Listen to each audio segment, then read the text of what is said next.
Good evening and welcome to the City of Montgomery City Council meeting. It is exactly 6 p.m. and I'd like to call this meeting to order. If everyone would please look at your phones, make sure that they are on off or vibrate or silent, that would be wonderful so that we are not disrupted during this meeting. With that, I'd like to begin this meeting with our invocation from Byron Sanford. Heavenly Father, we acknowledge you, the creator of all things. Thank you, Lord, that you've loved us so much from the very beginning. And Lord, may our thoughts be pure, may our motives be right. Help us as we serve this community that you've blessed so much. May we be wise in your sight and responsible in every way. We ask this in Jesus' name. Amen. Amen. Now the Pledge of Allegiance, the United States flag. I pledge allegiance to the flag of the United States of America and to the republic for which it stands, one nation, under God, indivisible, with liberty and justice for all. The Texas flag, honor the Texas flag. I pledge allegiance to thee, Texas, one state, under God, one and indivisible. All right, I did not receive anything for the Citizens and Visitors Forum.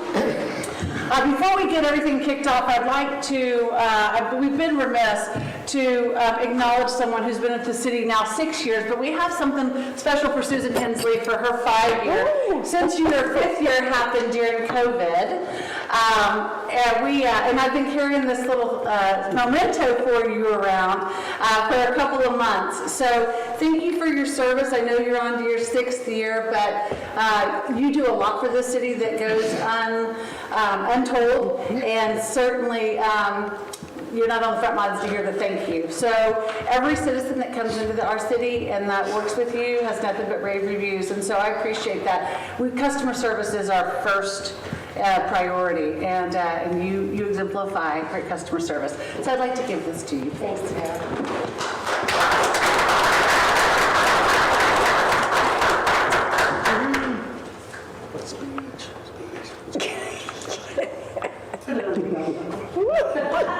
Picture real quick, baby. 1, 2, 3. Take one more.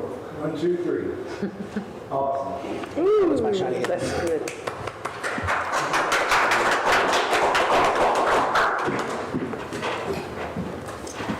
All right. We will go into public hearing for the purpose of giving all interested persons the right to appear. 1. Convene into public hearing. It is exactly 6:03 p.m. Budget public hearing for the purpose of hearing public comments regarding the proposed 2021-2022 City of Montgomery fiscal year operating budget. This budget will raise more total property taxes than last year's budget by $159,689, or 13.15%.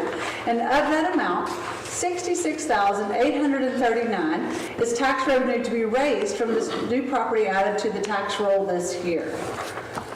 Mayor, can I ask that we announce that TJ Wilkerson is not in attendance? Thank you. Yes, we do have a quorum, and Councilman Wilkerson is absent this evening. Thank you for that. And Mayor, anticipating that we would have more public attendance, we have a few slides over there. If you, with your permission, I can go ahead and present those. Sure, go right ahead.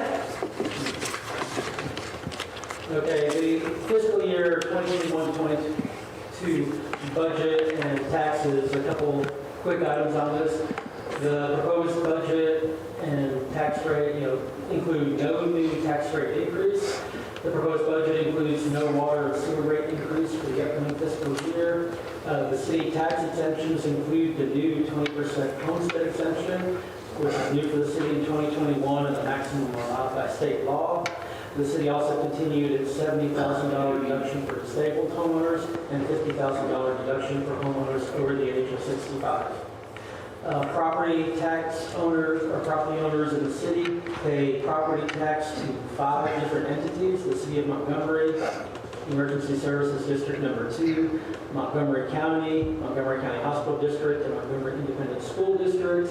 Of those 5 entities, the City of Montgomery is in the middle in terms of what the tax rates are that are paid. And so those are all represented by the chart there. Then for general fund revenue in the year, proposed budget 2021 to 2022, the general fund has approximately approximately $5.2 million in total revenue. Those are represented by $1,374,191 in anticipated property tax that's presented, $2.2 million in sales tax, $1.1 million of sales tax in lieu of property tax. What that represents is that some years ago, the voters of Montgomery increased the 1 cent property tax to allow an additional 0.5% that is used in lieu of property tax, and so we want to make sure to mention that so it's correctly presented.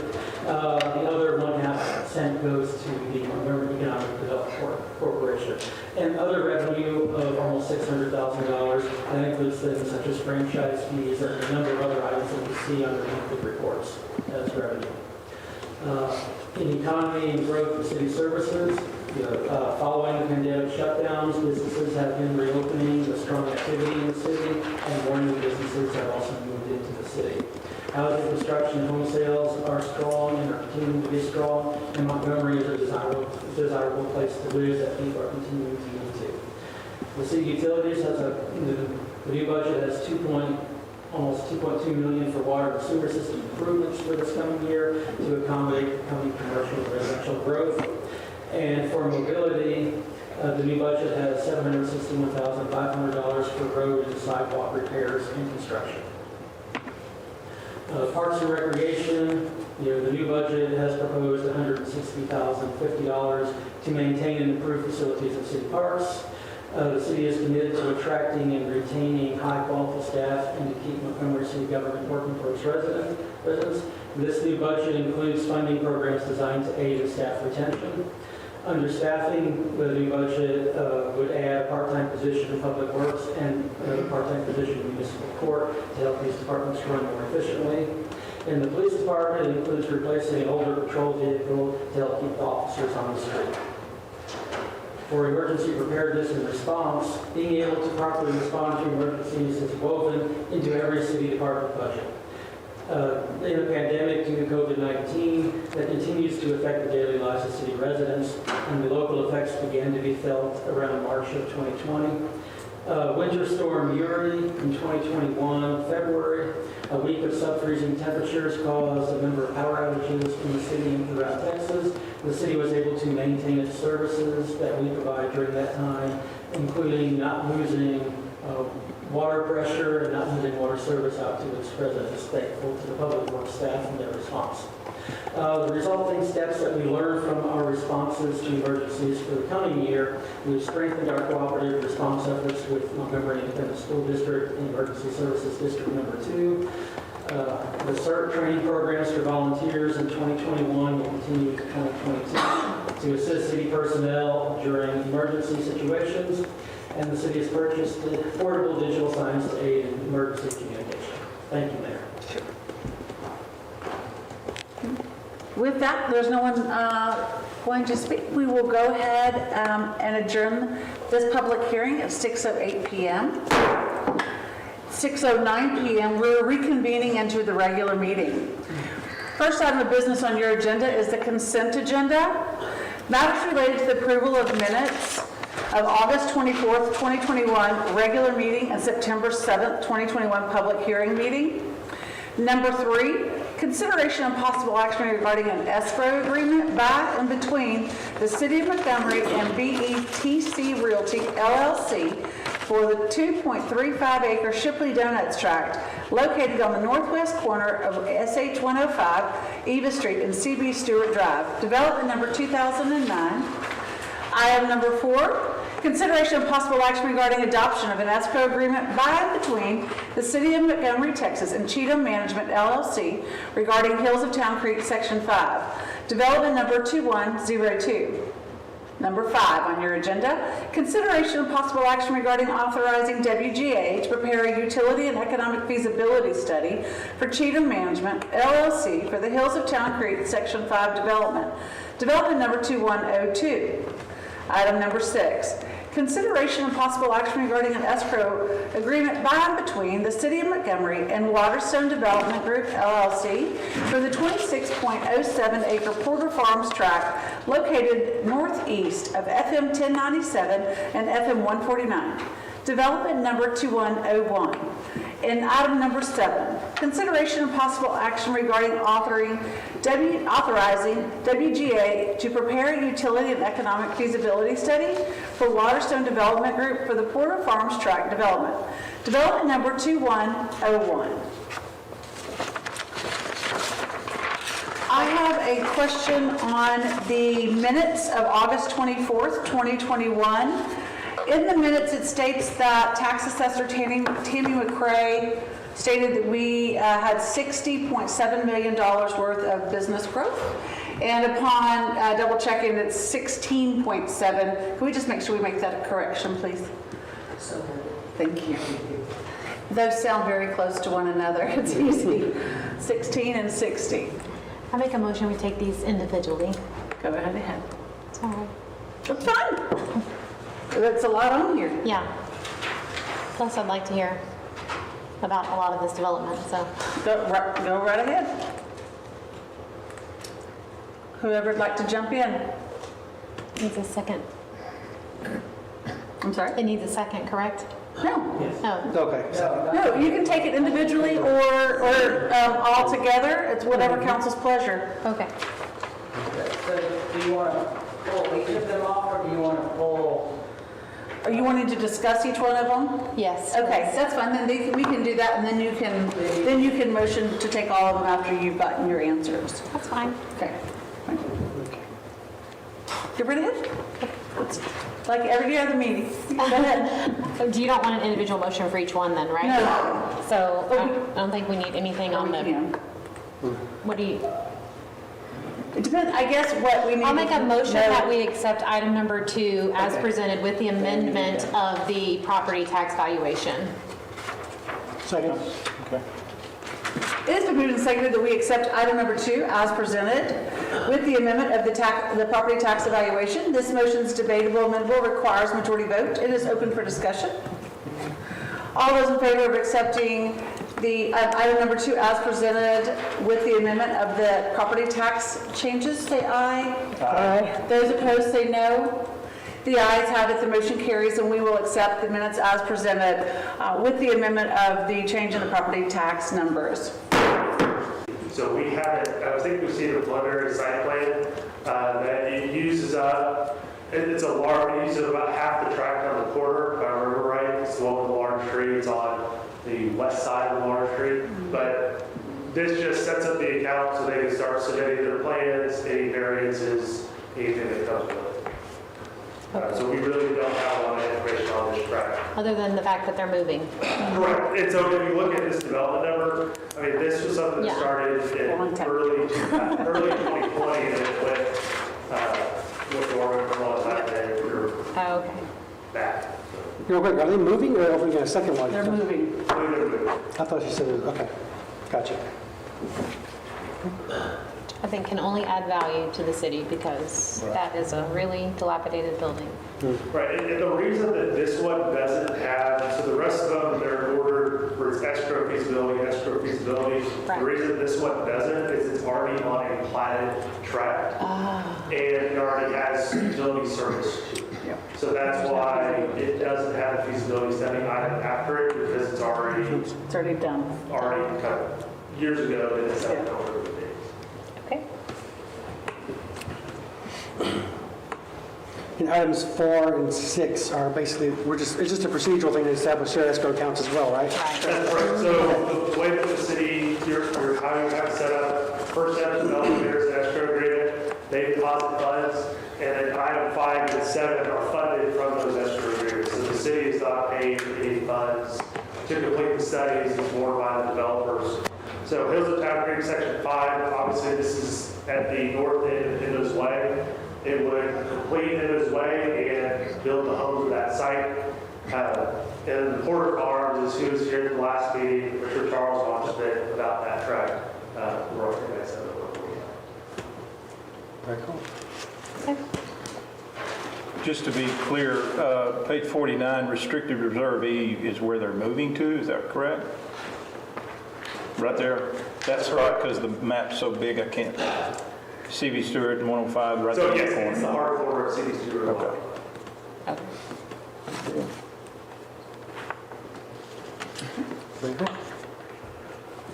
Thank you for the clarification.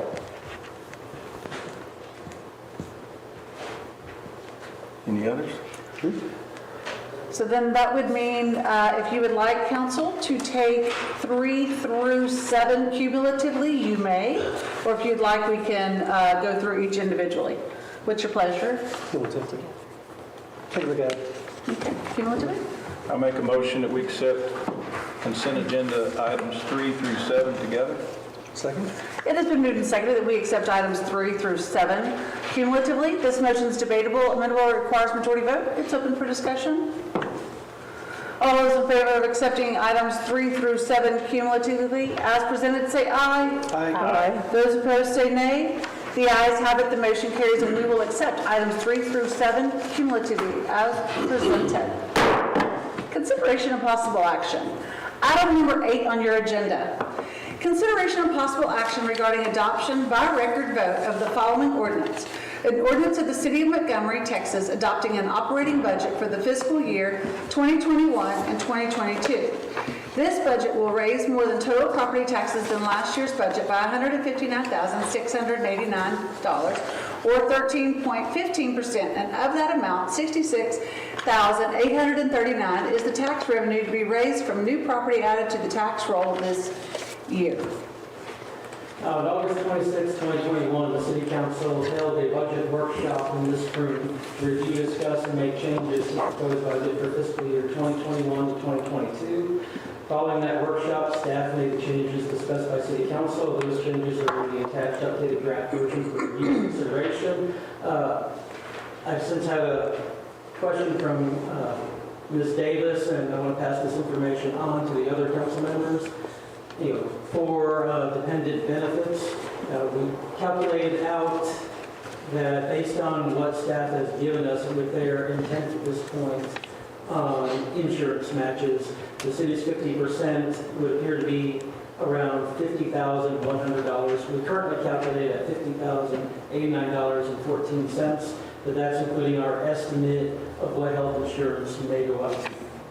And for those who would not participate in having a health reimbursement account or some similar reimbursement like that, that would come to $22,950 for those who aren't electing in a match. I'd also like to point out that while this would actually with the budget would authorize those funds to be available, it does not authorize those funds to be spent. That would require a policy change on the part of council. And that would be something that we would bring back after we have the firm numbers on the next insurance and a reimbursement type account. And those would be either 2 separate actions or 2 parts of 1 action. And with this item, the last 2 pages that are attached following the budget, I'm not going to go through every one of these unless y'all want me to, but there's 2 pages with what I call notable items on the budget, which had the things that I thought stuck out most that the public might be most likely to have questions on. So if there's any questions, I or the department heads who are here would be happy to try to take those. So I still have issues with the healthcare flexible spending side of this, because the issue was that we could not retain police officers due to the dependent coverage expense. And so I thought the only hurdle that we were covering here by doing this was dependent coverage at 50%. And so I'm still a little lost on the extra $22,000 of healthcare, whatever we're labeling, flexible spending, healthcare savings account, healthcare reimbursement, however you label it, the $150 per person. And that my biggest concern comes in that it seems like it would be a payment in lieu of health insurance, and that doesn't solve our issue to retain officers. And so if we're retaining officers and they think, oh, I get an extra $150 to spend on, even if it's on co-pays, it's still money in their pocket. I'm not opposed to, hey, let's give them a pay raise, because we're giving them a pay raise too. But it feels like the dependent coverage, the insurance cost was the burden of not maintaining those officers. And so that was the hurdle we were trying to cover. Okay. Well, you mentioned the multiple types of accounts there. To be clear, we were looking at a At the time of the workshop, a health savings account, since that time, we've talked to our insurance company, and a health reimbursement account would be something that would be more likely. Those are different than a flexible savings account. And a health reimbursement account, it's tied from the employer. It does not follow an employee when it leaves. The money stays with the city, with, I think, the only exception being if the employee leaves. As I said earlier, if the city wants to put it in the budget, it doesn't have to authorize it later if it doesn't want to offer that benefit to staff. My understanding from council was that we were looking to work on health benefits, and I thought the matching insurance was part of that. If council doesn't want to apply this to staff, then council doesn't have to. I think it is something that would be valuable to staff. You've got a couple department heads here if you want to ask them their opinion on it. If you don't, that decision's up to council. It's up to staff with the budget to make the recommendations. It's up to council ultimately to make the decisions on passing the budget. Do you know how many employees are thinking about taking the dependent coverage now since we're offering it, or we're supposed to offer it? My issue with this is, a lot of them, when asked, they say, well, exactly how much would it be, and until we have that information on our health insurance, I don't have the answer to that. What I can tell you from the feedback that we got is for employee family coverage, that number is 6 or 7. Is what? Either 6 or 7. Oh, okay, gotcha. Depending. Yes. 3 for, I'm going to say on that one.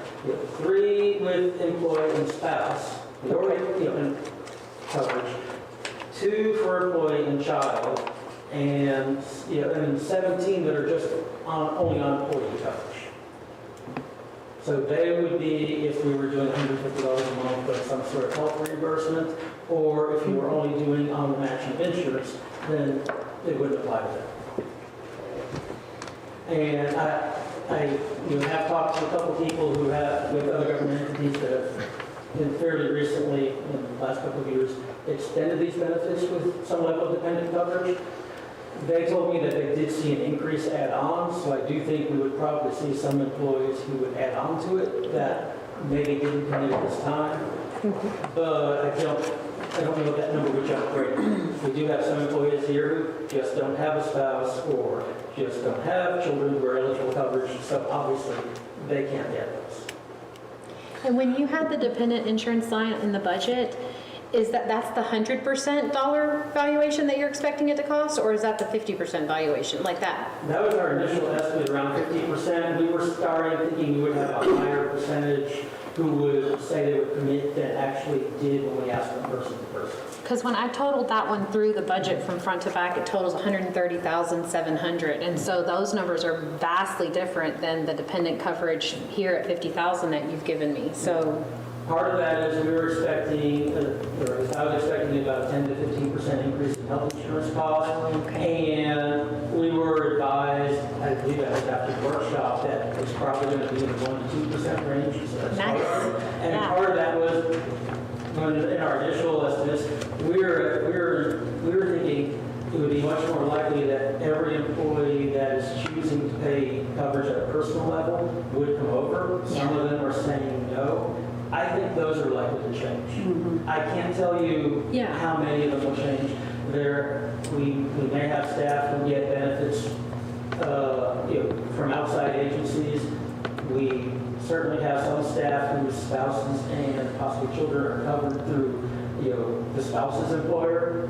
That is always potentially subject to change. Another subject to change item is when we have staff that changes over, the person who replaces that one might be in a different insurance situation. So yes, I know those numbers were off. We're being conservative at the outset. It did between insurance prices not likely to go up as much as we anticipate. I worded it that way because we haven't been given a price. We've just been told to expect a much lower increase than we were expecting. And because of less of them saying that they would commit to it at this time, that is the disparity in those numbers.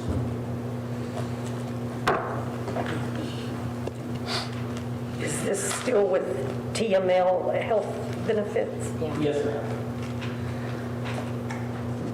Oh, my other question, just regarding budget, since that's what we're on, is the ILO funds, is that split between MEDC and the city, or no?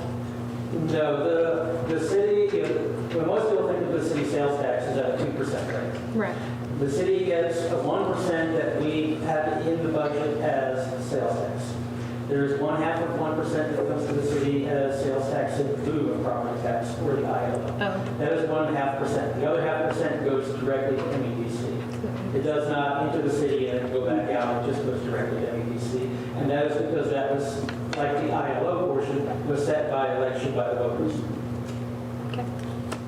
It sounds like, getting back to the health insurance issue and going forward, department heads just keep working in terms of what does it take to recruit and keep, people here. And I think with the goals that we've recently set, we always said family. And so we need to be family friendly. And I can tell you from experience, just hiring coaches, it meant a lot, and teachers for that matter, that they could get really good insurance. And you can see how all this depends on a lot of elements. But if we just keep getting the data and then look forward to a time when maybe we don't need as much of a flat raise as we do good family benefits, that type of thing.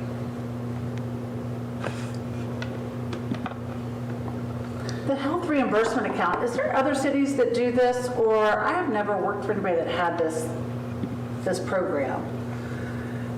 So is this a new program? Is this, It's something that's been around for a while in different forms. different names?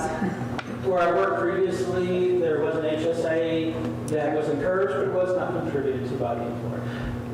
What we've talked to the insurer about, this is through the TML health insurance. They do have this. Well, we did not ask them specifically who else might do it. Yeah. It's through the TML health insurance, so certainly there have to be other entities insured by that that do it.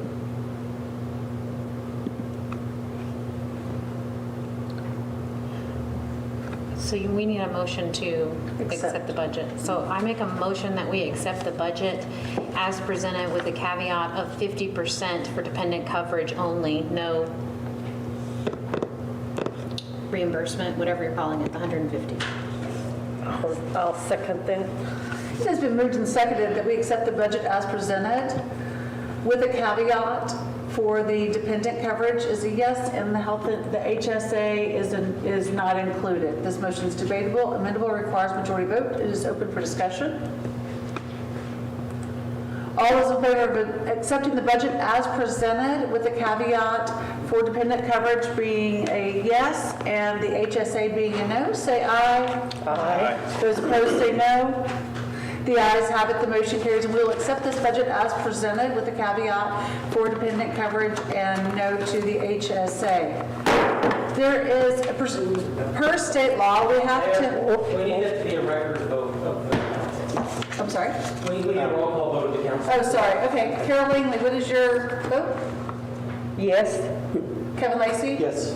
Julie Davis? Yes. Byron Sanford? Yes.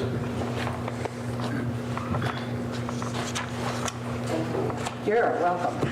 Per state law, we have to have a separate motion to ratify the tax rate that the budget is premised on. This is just a formality. So if someone would please make that motion and then second it, and we can move forward. And I make the motion to what you said. I can't remember what you said. Take it. Motion to ratify the tax rate. I'll make a motion to ratify the tax rate. Second. It has been moved and seconded that we ratify the tax rate. This motion is debatable, amendable, requires majority vote. Open for discussion. Is this item number 9? Which one So is it is on top of 8. It's just a state law. That's what was handed over here. We have to do it as a formality. Okay, As sorry. part of Yeah. it, it's a second vote you have to have on the budget now. Yeah, I read it. Two-step vote process. That's what this is. All those in favor of ratifying the tax rate, say aye. Aye. Aye. Those opposed, say no.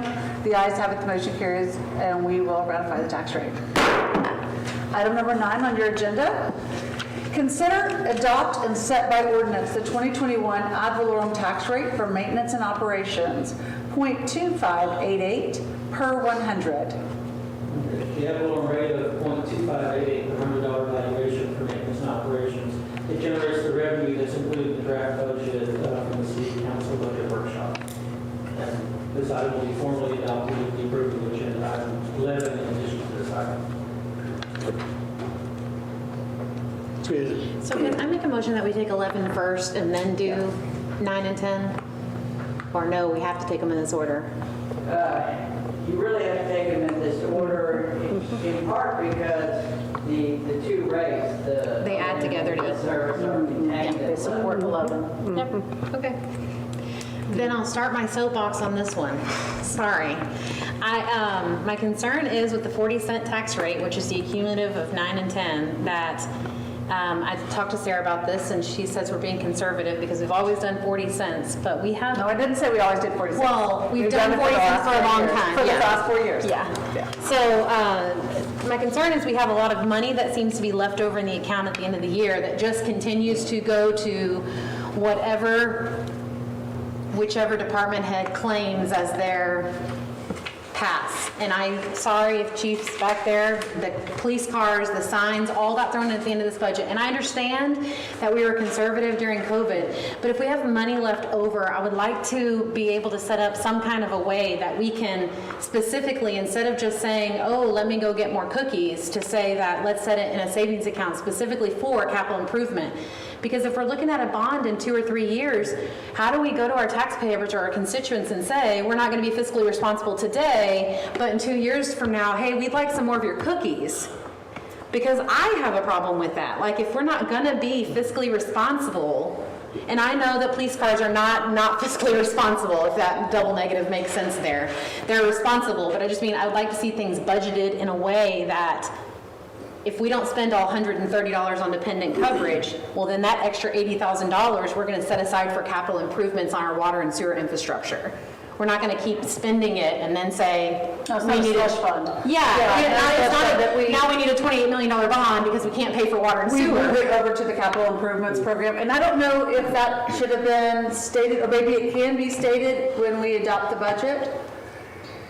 If we keep it at .4000 with the understanding that taking that line item out, that should be going into the capital improvements line item. And that's something city council can always do, and at any time you hear a budget amendment.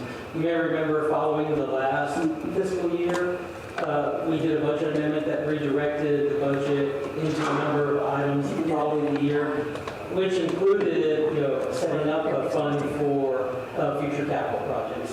And so my thought would be, as we're coming to the end of this budget year, because we do have surplus revenue, because we planned for a slow economy in the pandemic, and it didn't turn out that way, quite fortunately for us, and goodness for us all here and all over, that, that we take that money that would be considered on the line that Anthony would call surplus, and that we dedicate it to that, because we have discussed we will have large capital needs coming up, and it's like, I came here from an employer where we had saved that money, and in my 12 years there was one bond. It was for a project that we were mandated by regulatory agency to fund. We funded infrastructure, on a cash basis for most of my time there. And I think that is something, I can't say we can do it for everything, but I think we can do that for a lot of items for a lot of years. The city council passed several years ago an impact fee. Every 5 years, and 2021 is the 5th year, we have to review the capital improvement plan. It's something you've heard the engineer and I say a couple times. That plan identifies what impact fee gets charged to. We're just now coming up to some of the significant properties that will pay impact fees. Those are designed to go into capital projects. So that, And can be only used for certain things too. So that couldn't go into a slush fund. It would have to be earmarked you're right, that have to be identified. for certain items, yeah. I think those monies, plus, setting aside this year's surplus monies, because send that to a positive use with a budget amendment or some other action by council to dedicate those monies, and we continue that for the next couple of years, we will have, $1 million+ for that. Yeah. That we can then dedicate to those projects. I'm a big believer in doing things like that. I am debt averse on a personal basis. I would like to see the city be in as little debt as possible going forward. Amen. And I will be a good partner with the council to work in that way. And I would like to see if in fact, I don't have a crystal ball, but we go out to bond, which probably most likely will happen, let's be honest. But when we do, I'd like to see the number that we go after in a bond a lot less than what, if we hadn't saved anything, what that number would be, to take that burden off the taxpayers. Because when we have no control over the school district, which if you saw the pie, that's the largest part of taxes. So we can't control that part, but we can control what we do as far as savings and being prudent and fiscal with our dollars, and then being able to not pass that on to the taxpayers at the time that it's ready to spend, like that bond being less. And so I'm a full proponent. We are sitting at a great balanced budget. We are sitting in a good place, and I've said this before in council, let's continue to squirrel away money, because you never know if there's going to be something catastrophic, a fire, a tornado, maybe the bridge goes out again. Something along those lines that we don't see, that at least we have funds. And if I'm correct, we should have 6 months worth of funds in the bank, and we have 6.5 months. That's great, but to me, that's not enough cushion to feel comfortable as well. But I think things are going well. I think things that we are moving, progress is coming, and I think we're handling it very, very well in a fiscal responsible way. But with all the growth coming, I don't want the new taxpayers or the taxpayers to brunt all of that, because we weren't. We were doing things that's going to hurt them in the future. I agree 100% with everything. But let me clarify, again, I'm new and coming in the tail end with a lot of scenarios out of the COVID and whatnot. But I want to make sure that we're not characterizing what we've done down the stretch as a misuse of funds at all. I don't think that's what she's implying at all. And so, just as case in point, Chief, you mentioned catching up. And sometimes in a department, you get way behind. And that explains some of that. And I don't think she intended to say, just that. But she's saying the right thing. Certainly, we don't want any semblance of extra money that we're just kind of throwing away, because we all know that infrastructure, right, infrastructure, and toward that end, that's why we want to hold that 40 cents. And I know we're a little ahead of that game there, and not consider dropping it, because then we got to come back and say, something happened, and now we got to go back up. That was the rationale there for holding the 40, nice and steady. Right.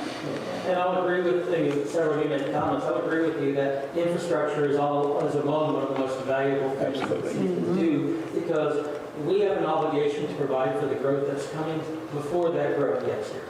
We have to have that water capacity in place. We have to have that wastewater capacity in place before they get here. And I know you're all strong on infrastructure, and I think you all understand that responsibility. Yes. So the word infrastructure, we use it loosely on so many levels. So I just want to make sure that I'm clear here. When I say infrastructure, I'm specifically talking about the huge capital improvement that we're looking at in regarding water and sewer. Like, that seems to be that's what we're going to have to do a bond over, is water and sewer. It's not sidewalks, it's not... I wouldn't take sidewalks into that at all, because that's a whole mobility study and all of that we are looking at getting grants for downtown, and a whole different bucket altogether. Well, what you could do there is you could characterize that as capital improvement plan infrastructure, because the capital improvement plan is targeted towards those items. Yeah. Not roads, not sidewalks. Right. And not the new water park. That's the definition of capital improvement in municipalities. You're right. There's a lot of things infrastructure can accomplish. It's the bones. We're talking specifically water and wastewater infrastructure. And if I'm looking at that's right, that's a commitment like 2.2 million is 40% or so of the entire budget. Right. So it shows a strong giving there. Granted, some of that is repairs and updates, and the public needs to know that we are repairing and updating downtown, and that's part of that budget as well. So I think we're really doing a wise and prudent thing here. I like this. So I'll make a motion that we accept item 9 as presented, with the understanding that any overage here is specifically set aside for capital improvement infrastructure. Second. It has been moved and seconded that we accept item number 9 as presented, with the understanding that overages goes to capital improvement infrastructure. That's what I thought you said. Okay. This motion is debatable, amendable, requires majority vote. All those, it's open for discussion. All those in favor of accepting 9 as presented with the understanding of overage goes to capital improvement program, say aye. Aye. Those opposed say no. The ayes have it, the motion carries, and we will accept item number 9 as presented with the understanding of the overage going to the capital improvement program. Item number 10, consider, adopt, and set by ordinance the 2021 ad valorem tax rate for debt services, 0.1412 per 100. Okay. The ad valorem tax rate of 0.1412 per $100 valuation for debt service generates the revenue that is included with the budget from the budget workshop. Am I allowed to include the overages here also for capital improvement infrastructure, or no, because it's debt service? It's dead service. No, Because it's debt service.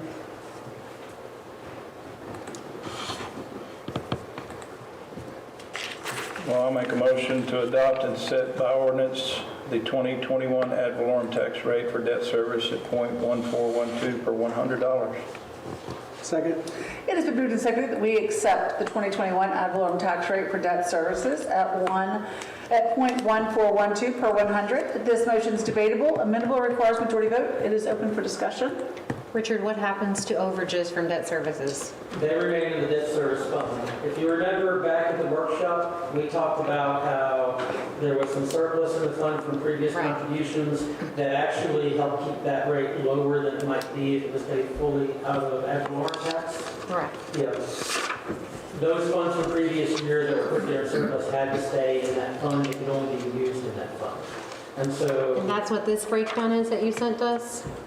So basically the percentages are flipped from from maintenance and operation to, Well, this was to show the tax rate.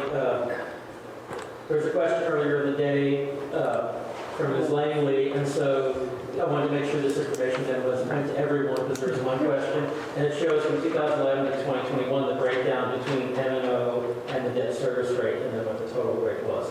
And so if you look at 2019 to 2020, you see that big difference. That was because part of the conservative planning for the pandemic year, there was a larger amount of that surplus because money had been put there but not spent on debt service for several years. And it's before my appointment, I can't explain why, but it happened. But it couldn't be taken out of that service fund to be used elsewhere. But it could mean less money went in for last year, so that money was able to be used. That was already in the debt service fund for debt service. We did that with this budget that was presented, but to a lesser degree because there's a much smaller surplus remaining. I believe, without checking back, after this fiscal year, there'll probably be about a $50,000 surplus remaining, and that could be used again next year to defray that, or it could be maintained in that fund as a buffer in case there were, for a future borrowing issue. so in 2011, when the percentages were almost flip-flop from what they are now, it's just because we had a much larger debt basis, and we needed, I don't understand the percentages being basically flip-flopped. Oh, that was based on what it took between the combination of property values and the tax rate to pay for the debt service that was owed. I can't tell you off the top of my head what was owed 10 years ago. Yeah. And that was that was prior to the last debt issue, so that came after. I think we've paid off quite a bit of Yeah, debt that's as what I was well. going to say. We've It paid was off clearly quite a just bit of because we had a debt. much higher debt. Yeah, right, got it. Yeah, and I can tell you, partly because of what we paid down since then, and partly because of the refunding that this council did Yes. several months ago, we are in a much better position going forward, because while you still, from the refunding, you still owe the same principal you owe, but you owe much less interest through the future years. Almost $750,000. And for this year, It's huge. and for this year, less money had to go into debt service than it would have if you didn't do the refunding. Right. I guess I'm concerned, like, we're going to end up with a whole bunch of extra surplus in debt debt services that we can't move or do anything with. So then next year, we just adjust the percentage down. We readjust it every year. Yeah. I mean, since last year, Anthony and I have had that discussion of we are monitoring, and I think that's part of how that happened. It wasn't, I don't think it was previously being monitored every year. Yeah. And they just kept putting the same amount of money in, and it built up. We are redoing the calculations every year to make sure it's not getting more than it needs. Okay. It's good. getting attention. Yeah. I just don't want to stick more money than it needs. That's what we need to do. And then it'd be stuck. Yes, and it'd be stuck forever. When it comes to those Understood. calculations, that's one of my biggest fears is putting something, there aren't many places we can put money where we can't get it back out. But that's one of them. Yeah, I know that.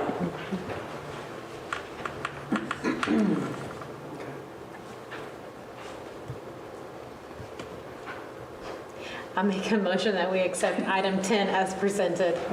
Oh, we already Where did you that. This was Byron and Kevin. This was just Oh, sorry, you're right. All those in favor of accepting item 10 as presented, say aye. Aye. Those opposed, say no. The ayes have it, the motion carries, and we will accept item 10 as presented. Item number 11, consideration and possible action regarding the adoption of the following ordinance.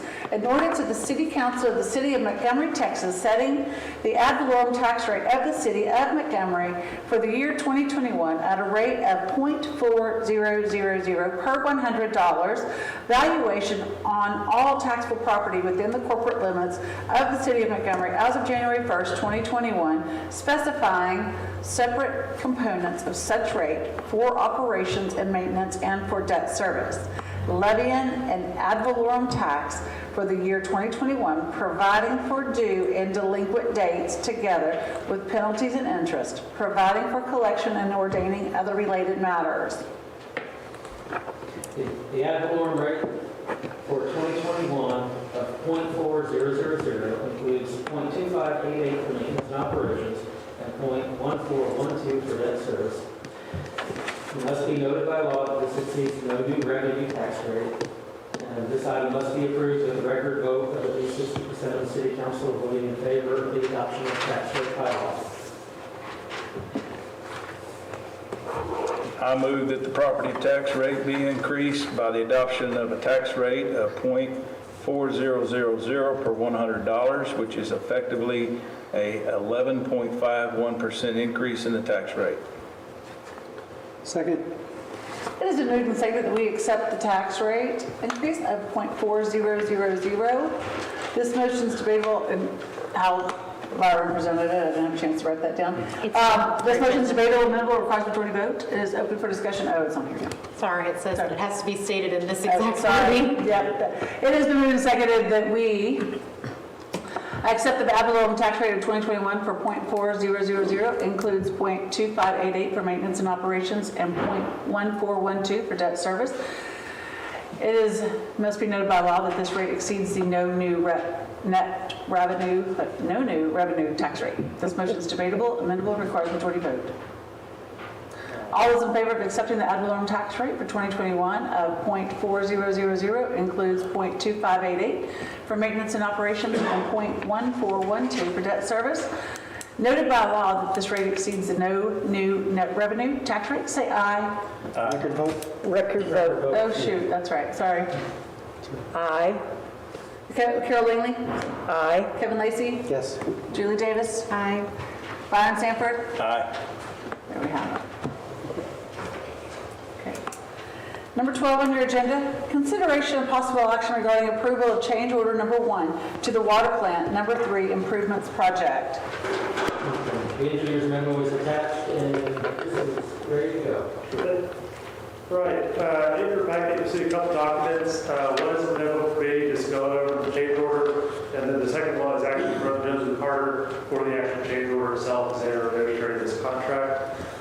This is for water plant 3, and it's solely for the material cost for the water ground storage tank. So when this project was originally bid back in August of 2020, obviously a lot has happened since August 2020 and now, and specifically the sprays and that whole force majeure that is called material increases, which everyone's seeing everywhere. And I dealt a whole afternoon on this for PVC pipe, same issue for a different entity. But so they're requesting a change order about $22,895.23 for that material cost. It's about a 2.4% increases in the total contract amount.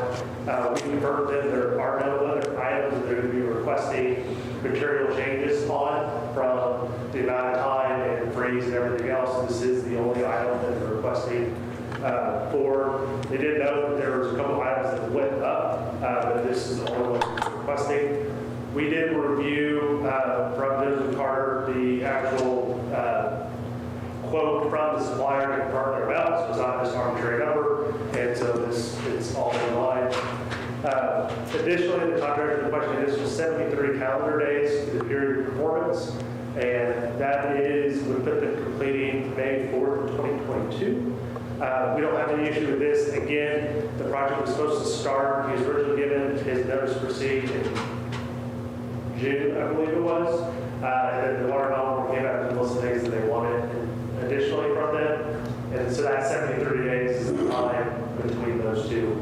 The kind of the critical items of this project was the ground storage tank replacement. It takes one of our tanks offline.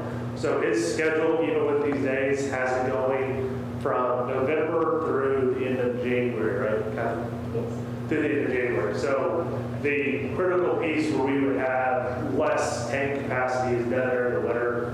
It doesn't roll into, when we start getting into the hot months. I have a question.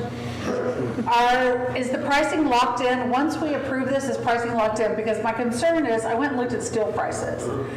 And there's, from 2020 to 2021, I found that they've increased by 31%. Right. So if they're going to continue to go up, I mean, 2.4 is palatable compared to that. But I want to make sure we're going to lock in the prices. They're buying it now and holding on to it, and we don't have to come back and do this and have that 31% increase. Yes, because they'll issue their purchase order. Okay.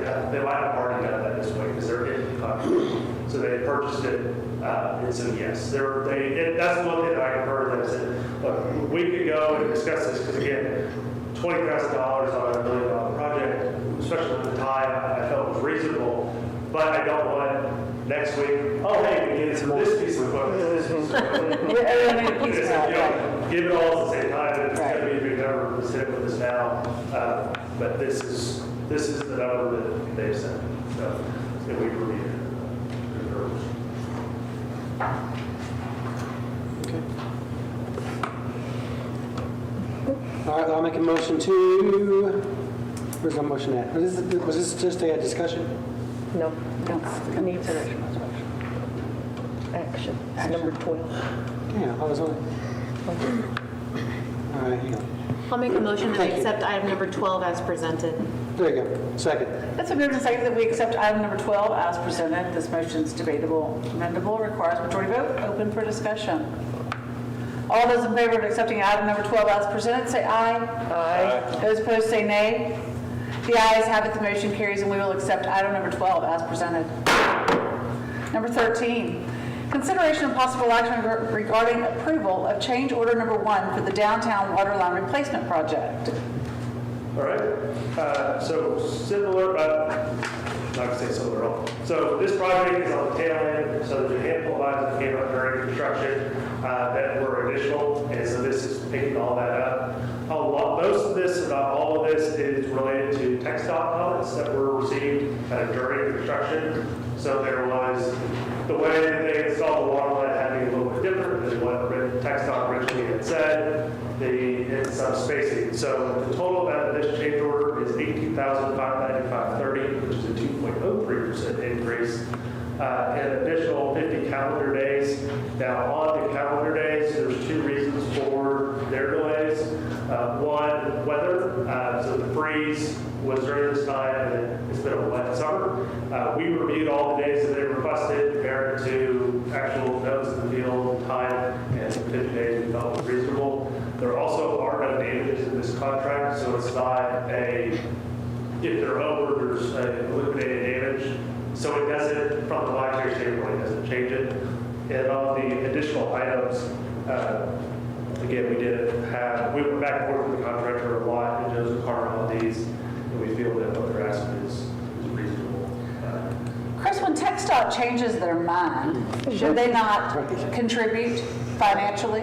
So I can't say they changed their mind. I mean, it went through. They made a recommendation, and then they recommended different. Comments were made when it went back for the permit. Someone else reviewed it and provided different comments. And it was, I think that the main thing was that what it took a while was that the process is just Molasses. It's a process. And then two is really the big difference was at 149, they required the water line to be another foot, I think, lower than it was, which hadn't been a comment during the reviews. And those were really things. But as far as them paying them, they don't. They don't have an oopsie daisy slush fund, they can contribute? They do not this. Sure they do. We just need to find that truth. That's it. Okay. Just curious if they could carry the burden or contribute. So assuming, let's just say we decide that we're turning this down, what is the consequence here? The contract, I likely would have the contractor would come back, and he would discuss with council and then kind of take it from that point. If it's lawsuit or goes into something else, they will continue to claim for these additional costs. And I will say that contractor's been extremely professional, in my opinion, and expedient. They've been good. Nothing like we've had before. Yeah, it's been quiet because there were crews that were over for the past 2 weeks, so they should be starting back up, I think Thursday night, to get it wrapped up the last couple days of work. So. And what's a projected finish date? I didn't see that on here. It's not on here, so with the 50-day increase, they're still behind. So I think that 50 days would put them as a mid-August completion date, which is already passed. But based on their schedule, I believe in the actual physical end of the work time, I think they probably have 5 nights to do connections and then clean up. So I would assume within the next, let's say 60 days, because it always takes just getting the last pieces cleaned up. So Chris, since we've talked about this before, is this directly related to water pressure problem on the west side? Correct. So this is the project that, so right now, when you get to Jim's hardware, it's a 12-inch line until you get to Jim's. Everything goes to a 6-inch line, all the way from Jim's to right here outside. So this now makes it a 12-inch line all the way from water line 3 around the center of town, and connects to another 12-inch line. So it takes, the Does it pressure restriction it out of the down? middle of the city. So we approved this, we're roughly 2 months from getting it 100% to get-go. It will be online after they complete these connections over the next couple nights. So it's gone through the testing and the bacteriological test. It's just, they had COVID, and so they're sitting waiting for them to tie everything on. So I mean, you're saying that mid-August, which we've already passed, are we projecting them coming back now saying we need another 60 days? They won't, one, because they're not images, so it doesn't, they're not fighting. But two is, so they originally asked for 73 days, and we reviewed it, and we couldn't substantiate the days that they were asking for. Okay. So we looked at other, so I think we've kind of crossed that bridge. Get it done. Right. I make a motion, we approve item number 13. Second. It has been moved and seconded that we accept item 13 as presented. This motion is debatable and will require complete vote. Open for discussion. All those in favor of accepting item 13 as presented, say aye. Aye. Those opposed, say no. The ayes have it, the motion carries, and we will accept item number 13 as presented. Item number 14. Mayor, I have Kevin Lacey as the second on that, is that correct? Yeah. That's fine. Thank you. Consideration and possible action regarding adoption of the following ordinance. An ordinance by the City of Montgomery, Texas City, denying the distribution cost recovery factor rate increase request of Entergy Texas, Inc., filed on or about August 31st, 2021, setting just a reasonable rates for Entergy Texas, Inc. for service within the municipal limits, finding that the meeting complies with the Open Meetings Act, making other findings. Entergy recently filed to increase for its distribution cost recovery factor from $26.3 million to $40.2 million across the state. Costs would rise approximately 52% for residential customers for this category with this increase as it's been requested. The Law and Law Group, PC, regularly monitors these rate cases and represents the interest of cities, to have this item reviewed by and possible action taken by the Public Utilities Commission. Similar action in previous cases has resulted in approval being provided by the PUC at a lower level than was originally requested by Entergy. And if you have specific questions for that, we have the city attorney President, you can probably answer that better than me. Who votes to approve that much of a rate increase? Like, sorry. It's overwhelming. Entergy? It's not just a little bit, it's like, woo! You know? I know, yeah, it's substantial. And by the way, do we need to talk about the lack of service? Sorry. Yeah, how Not to hit on the sore long? spot, but We actually do, because I've, been working with a customer downtown, highly disenchanted with her bill in February. Many multiple opportunities for her to reconcile, talk to people personally there, still nothing, as of last week. I do think our Entergy reps are good. I know the situation and I you're talking believe what about. I you're just talking meant about there. as a whole during the snow event, and it took a while to find out why we were having our issues. We found them, and I didn't get any calls from any businesses. So worry about the tropical storm coming through. So that was good. Everybody had energy, lights, electricity. So, but I think we can get to the bottom of that. I think. Hope so. Yeah. I'll make a motion that we accept agenda item number 14 with the ordinance as follows, denying increased cost. I'll second. It's been moved and seconded that we accept item number 14 as presented, denying the increased cost. This motion is debatable. Amendable requires majority vote. Open for discussion. Alan, what happens whenever we tell Entergy we're not going to accept their increase? I'm sure it's just semantics. I'm sure nobody's going to accept that kind of increase, right? Right, so what they do is they then go to the PUC, Yeah. and the PUC holds a rate case for all of the jurisdictions, and you guys are in fact part of a group that participates in that. So they politely ask us to raise the price, and we say no thanks, and they, okay. Similar to what LDC did with the gas prices. They were asked to, but we denied it, and it's just all part of the process. Council, you ready for the question? Yes, ma'am. All those in favor of accepting item number 14 as presented and denying the rate increase, say aye. Aye. Those opposed, say nay. The ayes have it, the motion carries, and we will accept item number 14 as presented with denying the rate increase. Number 15, consideration of possible action regarding the relocation of a Kohler 60 kilowatt generator to lift station number 6. Mike Muckelroy. So what this is where the Chick-fil-A is, when we moved lift station 1, we stored that generator with the intent of placing it at a key location in the future.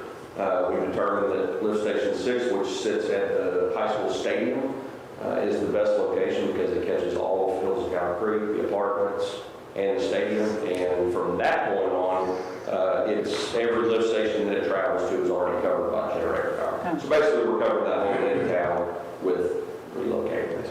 And the only if factor on this is the automatic transfer switch. We don't know. The electrician is telling us that there's a probability that it may not be good just from sitting around.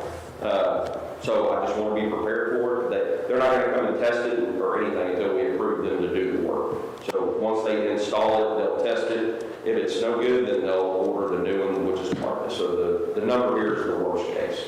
We may get away without having to buy the ATS, but I'm sorry. Appreciate you being upfront about that and doing that, just getting it all laid out and set, and expectations understood. How old is this generator? It's a 2011 model. 2011. It's plenty big enough to serve that lift station. What's the life cycle? Are we on the last 3 years or 30 I years? don't think so. I'm thinking 20 years. Okay. And a new generator, 60 to 65,000 to have a new one installed. Diesel. And if we were going to go new, we would of course go natural gas, which is more expensive. So we're getting a significant savings by just relocating this. Any other questions? My brain says that we would have been better served to take this gently used 10-year-old generator and put it on the community center and purchase a new generator for the lift station. And I only say that based upon the fact that it is already 10 years old, and if the life cycle is 20 years, then we're paying this amount of money for 10 years. Would we need that kind of wattage for the community center? It's a little bigger than It's a little bit more, yeah.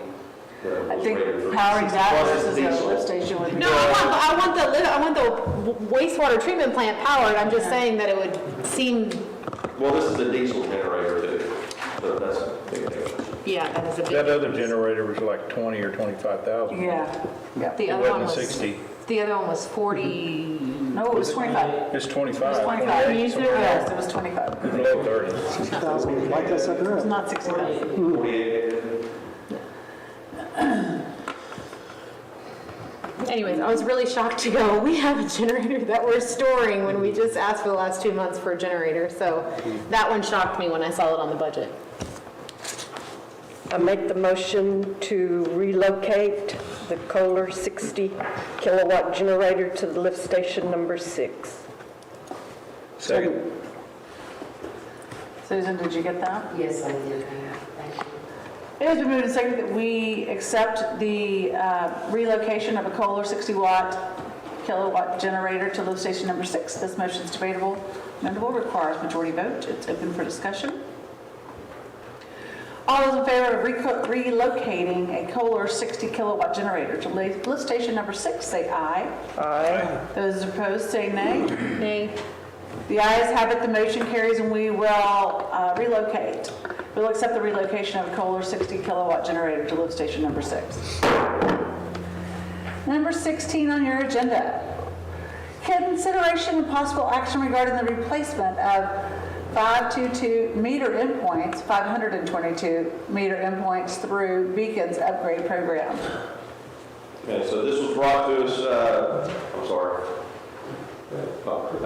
This was brought to us about 2 months ago by Accurate Meter. So what it is the older technology on these endpoints, the way they read through the cell phone towers, is going offline sooner than expected. It's that they didn't plan for it to happen. But that being said, Badger is understanding of this, and I don't know what their exact cost is. They're not going to give me the exact, but it's pretty close to what their exact cost is. So they're giving it to us for $50 a piece, as opposed to the currently we pay $135, which is already a discounted rate, and we're within the 6 to 10 year period on age of these, which fall in the 50% reimbursement category. So if they quit working, we would have to pay 50% of that today, which is more than, it's closer to $75. So I'd like to do this all in one shot, just get it done. This is the 522 that are left in the system that will not read as of January 31st of 2023.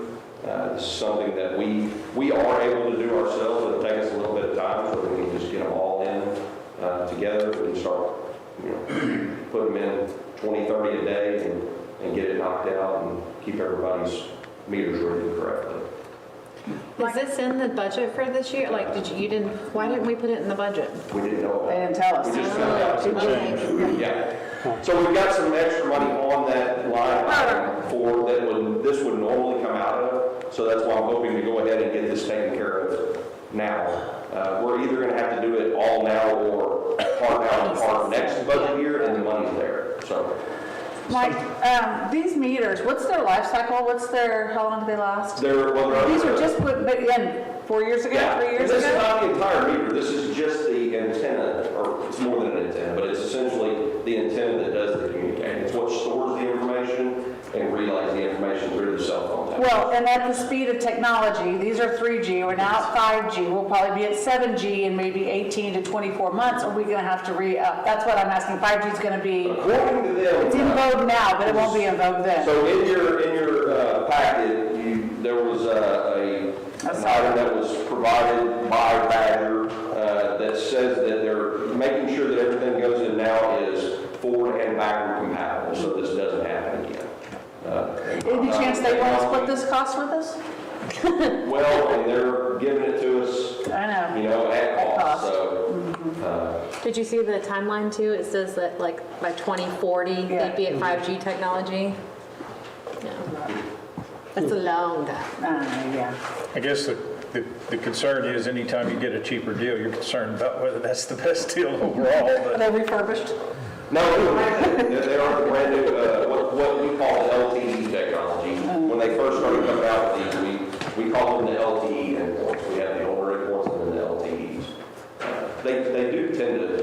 communicate better than the older ones. They also communicate every 15 minutes instead of every hour. Or store the data every 15 minutes. So you really get a more detailed breakdown of water usage. Instead of just every hour, you get it every 15 minutes. Does Ion Water connect with this? Is this Yes. what we use our Ion Same Water in? thing. Okay, good. Okay. And how many endpoints do we have in the city? 522. No, this is No, this is- partial. yeah. Oh. This is not all of them. We are at roughly, I'll say 1,050 right now. Okay, just Per curious. number. And the rest of them are already upgraded to Yes. the newer? Yes. Okay. This was the majority, all of it, well, not the majority, all of these that are here are with the original install that we did. Last year. 6 years ago? Yeah, 6 years ago. Last year. They switched about, I want to say about 4 years ago is when they started implementing the LTEs. Okay. Okay, I move that we approve agenda item as this, I'm sorry guys, I got all jacked up. I move to approve agenda item 16 as presented. Second. It has been moved and seconded that we accept agenda item number 16 as presented. This motion is debatable, amendable, and requires majority vote. It is open for discussion. All those in favor of accepting agenda item number 16 as presented, say aye. Aye. Those opposed, say nay. The ayes have it, the motion carries, and we will accept agenda item number 16 as presented. There you go. Thank you. Next on your agenda is executive session. We do not have any matters at this time. And then next is council inquiry. And I have a couple of things if nobody else does. The turn lane, are we starting the turn lane? Do we have a firm date on starting the turn lane? Was it one of mine? Yes, 149 We'll and, follow up on the schedule with next time. They've started, they've set the polls, but as far as what the poll schedule, do you remember what their issue was? Sometime in October, I don't remember. October. It was 53 days from when they started, is what they said. I don't know if it's been, I'm like, but the clock is going. We're already 14 days into September, so even if they took all 31 from October, they're out of their 53 days to finish in October now, so. Yeah, we'll follow up next time. yeah. I had a good meeting with Amy Vance of the school district. A few days ago, we went to Brian's vocational trade school, got some really good ideas to initiate some talks in that direction, and we were supposed to have a meeting today. Myself and Jeff Angelo will serve on 30-something people who will be looking at facility and how to design the facility. And I will say that Brian's facility is good, but this one's going to be far better. There is a vision from the school district for this, and I'm very supportive of vocational trades. And so it should be exciting going forward, and they are full steam ahead, so. Yeah. Mike, I noticed in the community center, there's some tile that's loose and broken as you walk in on the left-hand side, coming in from the bigger room. You might want to take a look at it, like one completely removed. The direct center one, right in the doorway, completely I comes thought it out. was more to the The wall. broken one was the Yeah. left side. Okay, Excuse I'll me. check all of them. There's been an outer Gorilla Glue or something, but there's some loose tiles. Speaking of community center, a citizen approached me about an upgrade in toilets. I don't think he's talking about fur on the seats. I think he's talking about, I don't know whether it was a flushing deal or just kind of, I mean, I don't know. I've never used that facility, but, I mean, are the toilets a little on the cheap side, or are they? No, they're just normal. I mean, they're normal. Okay. What you consider. They're not bougie. There's not heaters in them. I told him I just told him that, so I did. No, they work. Thank you, Mike. Okay, if there's nothing else, I'll entertain a motion to adjourn. I make a motion to adjourn. It's been moved and seconded that we adjourn this meeting. This motion is debatable, amendable, requires majority vote. All those in favor of adjournment, say aye. Aye. Those opposed, say nay. The ayes have it, the motion carries. It is 7:15 p.m. on the dot, and we will adjourn this meeting. Thank you very much. Have a great week. Oh, you're coming again.